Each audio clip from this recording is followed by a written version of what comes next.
Hey guys, I'm Dr. Kathy Weise, and I'm here to talk to you a little bit about concussion in sports.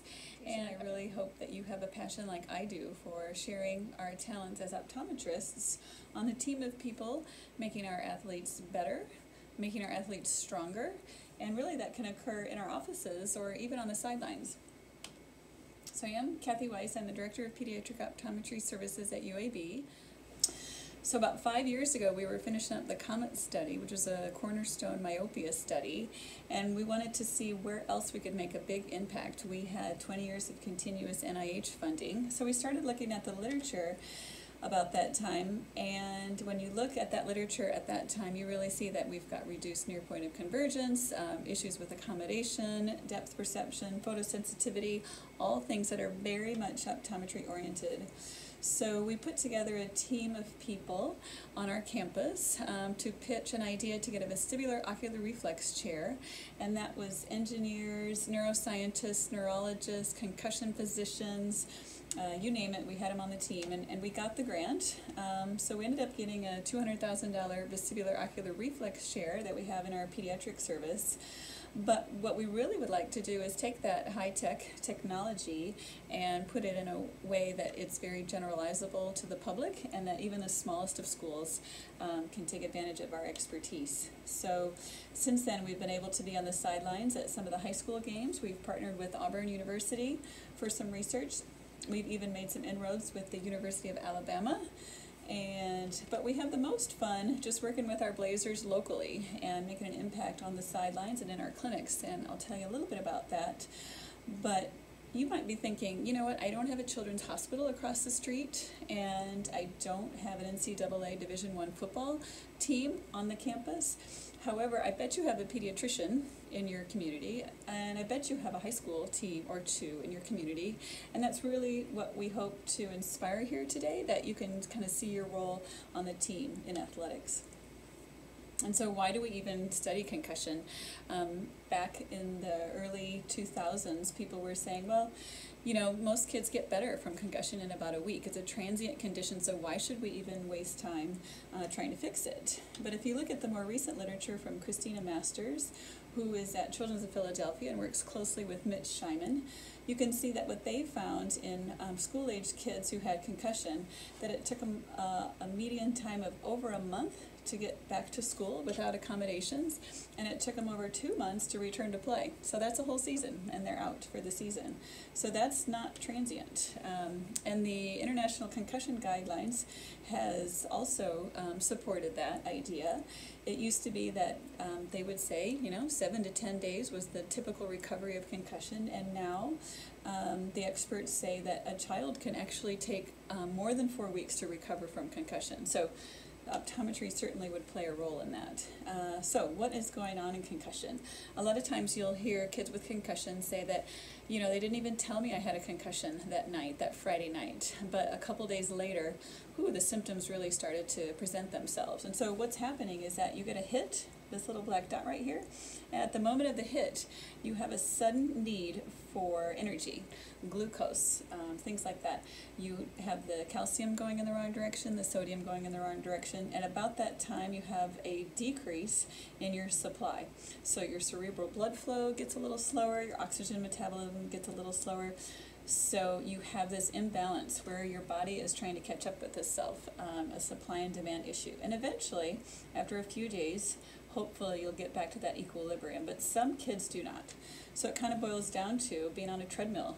Some of the big dogs do just fine, and the little dogs, some kids just can't recover and catch up with themselves for weeks or months later. So why is the eye involved in concussion? Well, it certainly could be. Theoretically, it's built from the brain. The diencephalon sprouts these little vesicles that turn into eyeballs. It's built like the brain. The cranial nerve number 2 is covered in myelin, which is different than the rest of the cranial nerves. And it actually courses throughout the brain, right? So you've got your eyeballs up here, and to get to the visual cortex, you got to go way back here. And really right here, this is the most important part. The brain stem is where we have all those cranial nerves that connect the eye movements. And when you get a rotational hit like that, you can see where this brain stem might impact how the eye muscles are moving.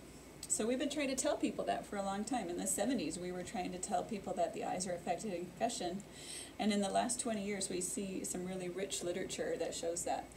Here's a chart, a version of this. It was started by Dr. Mitch Scheiman, and I've added to it. But you can see in the normal population without concussion, we get about 5% of kids who have convergence insufficiency. And after concussion, that can reach almost 50%. Same with accommodative insufficiency and eye tracking issues.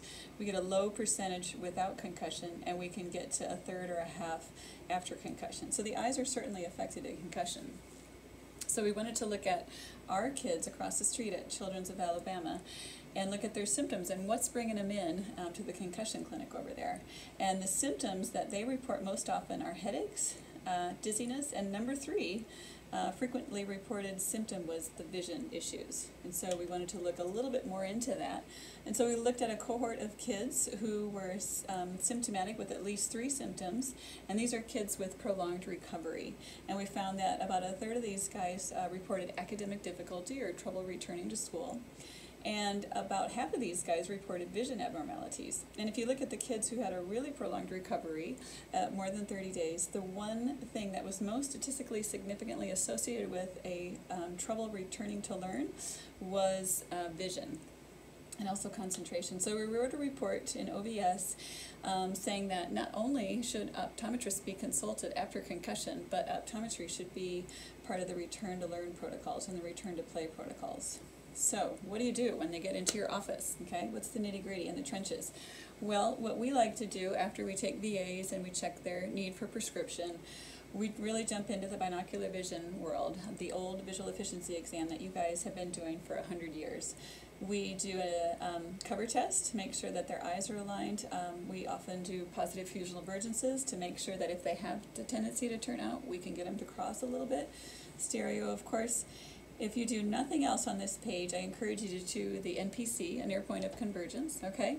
That is very affected after concussion, and it actually correlates with a prolonged recovery if you look at the literature. So that's a really good baseline thing to have if you bring in athletes in from your community and you're doing a comprehensive eye exam on them. Make sure you do a near point of convergence to kind of have some good baseline concussion data.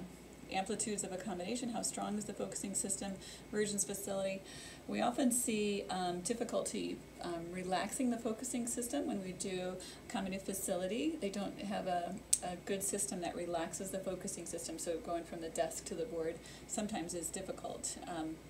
Of course, we want to check eye tracking, and then if you want to get into how the brain is affected in concussion, and we can use the eye to look at that, you can do a 120-point screener. You can do an OCT to see if that RNFL, which is made up of axons, is a little bit thinner, and even a tangent screen. These kids are often stressed out and anxious and depressed, and so we actually pick up quite a few conversion reactions after concussion using our tangent screen. And then how do you treat the guys? Man, it's a wide range from nothing and let it run its course if they're not very symptomatic. We also might find other stuff that is completely unrelated to concussion. We found keratoconus one time. We'll find esotropia that was unrelated to the concussion. So we fix all that. And then if it's just concussion related, we might just let natural history take its course. We might prescribe readers. We might go all the way up to progressives with anti-reflective coat, transitions for the light sensitivity, you name it. We can easily also do vision therapy, maybe think about prisms, things like that. Again, what's on this list that is surprising to you or new to you? As optometrists, nothing. Okay, this is all very much in our tool chest. All right, from a clinical standpoint, outside of concussion, we looked at some of our players last year, and we found that about a quarter of them never had an eye exam before, and almost half of them got better vision after our eye exam. So we were able to report this to the coaches, and they really appreciated that. 100% of the guys that we tested in our little pilot study got to 20/20, and we could even tell them that 2/3 of them got to better than 20/20. So when they're looking for that competitive edge, you can be the optometrist that's out there making their vision better and hopefully making their play better. So we've got laser vision going on at our school. What do you guys got? We also have stuff going on with Auburn down the street, Eye of the Tiger research. And like I said, we've even set our sights on possibly some work with University of Alabama, Roll Tide.